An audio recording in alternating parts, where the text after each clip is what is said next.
I'd like to introduce Mr. John Merrick to the afternoon. He says the deformity which he is now exhibiting was caused by his mother being frightened by an elephant. It's basically his life under the care of Treves, and just Treves introducing him to society, and I guess Merrick finding himself, and we all are able to bring like our stories into this show. There's one scene in the show where Treves is putting Merrick on display, and you know, Merrick is just surrounded by all these doctors and whatnot.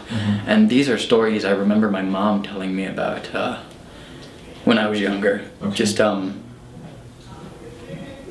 doctors would put her on parade. The back was horrible, because from it hung down, as far down as the middle of the thigh, huge, sack-like masses of flesh covered by the same loathsome cauliflower stain. Merrick was a person with a tremendous deformities and disabilities in a time where he was reviled for that, and that the only option he had was to display himself as a freak so that he could make money. I guess I concentrated a lot on how he would have carried himself, you know, because we're not using any prosthetics or anything for the show. I wore one high heel, I wore a leg brace on the other leg, I wore a hat with big bean bags stapled to them to you know, find where his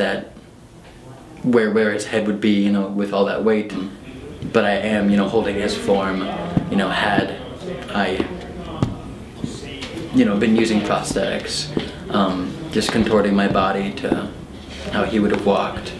It highlights the fact of how society treats people with disabilities, how it objectifies them, how it uses them, how it recoils in horror from them, how it fears them, and how it is obsessed by looking at them.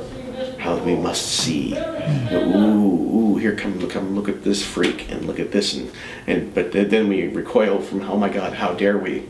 We shouldn't do that, should we? You know, and this show does that in a very wonderful way. Perhaps you would be so good as to accompany me this time. I shall introduce you. Allow me to carry the tray. I will this time. You are ready. I am. He is bathing to rid of his odor. John, this is Miss Sandwich. I believe she will make an excellent...